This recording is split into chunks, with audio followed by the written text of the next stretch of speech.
I would have never believed that my lifelong dream of owning a family home would turn into a nightmare that haunts our every breath. My name is Robert Carter, and this is my true story, one I never dared to tell before.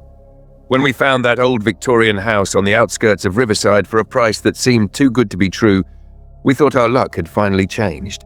A spacious home with 3 bedrooms, a wide garden, and original marble fireplaces, all for a fraction of its worth. If only I'd known the real price would be our sanity and our souls, I would have run far away. But life never comes with warning signs, does it? Get ready for a terrifying tale that proves some bargains are cheap for a very deadly reason. I worked as an accountant for a mid-sized company while my wife Clara was a freelance graphic designer working from home. We dreamed of a house worthy of our 2 children, Lila, 10, and Tom, 7. Their laughter filled our lives with joy, and we wanted the best for them. When we saw the ad for the Victorian house in Riverside, priced lower than a small apartment, it felt like fate. The real estate agent, Mr. Harrison, was a well-dressed man in his 50s, with a calm, persuasive voice. He told us the previous owner, Mr. Arthur Blackwood, had been a reclusive old man who died without heirs, and the bank just wanted to get rid of the property quickly. The moment I stepped through the heavy wooden door, a strange chill ran through me, despite the warmth of the spring day. Clara gripped my arm and whispered, "Something feels off, Robert, like someone's watching us." I brushed it off, too enchanted by the house's architecture, the arched windows, high ceilings, and wooden floors that groaned beneath our feet as if mourning old memories. We moved in at the start of summer. Lila was thrilled with her large room overlooking the garden, and Tom ran through the long hallways, laughing. But the joy didn't last. That first night, I woke to the sound of faint whispers mixed with the wind. I thought it was my imagination, until Clara sat up, trembling. "Do you hear that? It sounds like people talking in the next room." We searched the house. Nothing. A week later, Lila began talking about her friend in the shadows who played with her in her room. At first, we thought it was just a lonely child's fantasy, until her drawings turned disturbing. She sketched twisted faces and ghostly figures floating above her bed. One evening, Clara found Tom whispering into his closet. When we asked who he was talking to, he said, "The tall man hides in there. He says he wants to play hide and seek." The noises grew louder, doors creaking open at night, heavy footsteps in the attic, and the strange scent of perfume drifting through the halls with no source. One night, I awoke to the sound of a piano playing softly downstairs. When I entered the parlor, the music stopped, but the keys were still moving, as if invisible fingers were pressing them. I decided to investigate the house's history.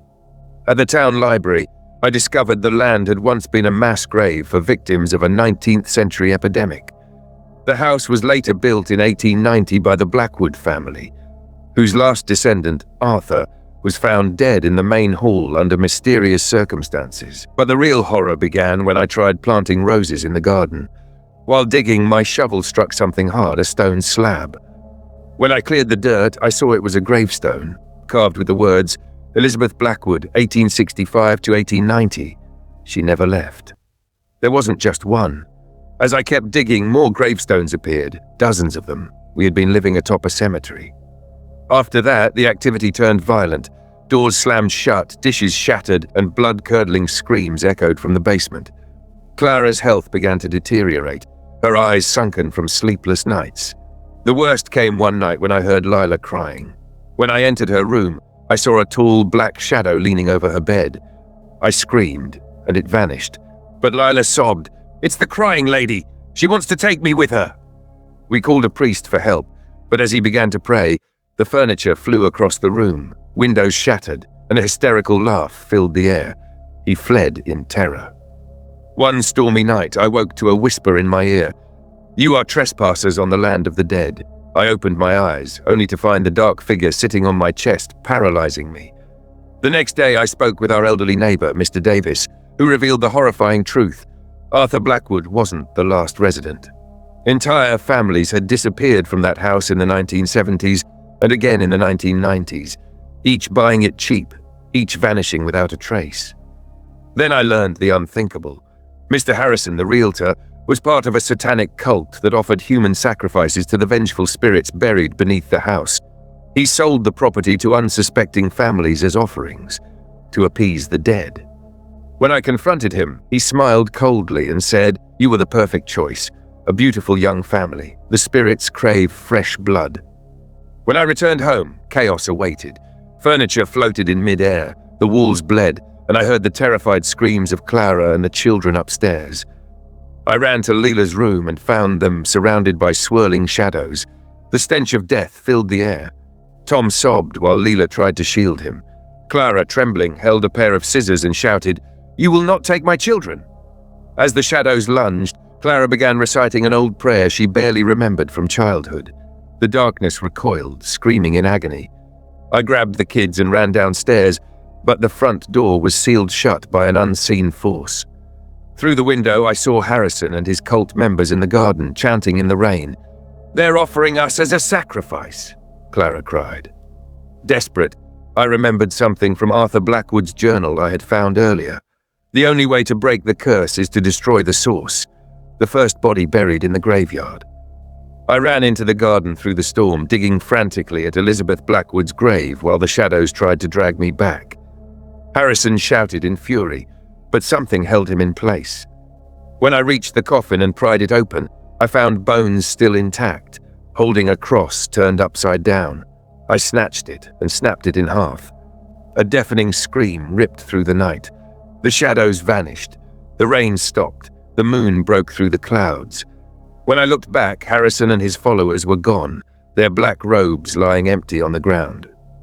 I returned to the house to find Clara and the children safe, but on the wall of the main hall, words written in blood slowly faded before my eyes.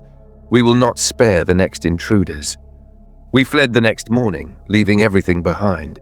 Now we live in a small apartment, but for the first time in months, we feel safe. Still, we are not the same. Lila wakes up screaming at night and Tom refuses to sleep without the lights on. So why am I telling this story now? Because I found out Mr. Harrison's successor is selling the house again, and another young family is about to fall into the same trap. I tried to warn them, but they didn't believe me. This story isn't just for thrills, it's a warning. If you ever find a deal that seems too good to be true, remember my words. The real price might be your soul. If you want to hear more true horror stories, uncover haunted places, and listen to real encounters, subscribe to my channel.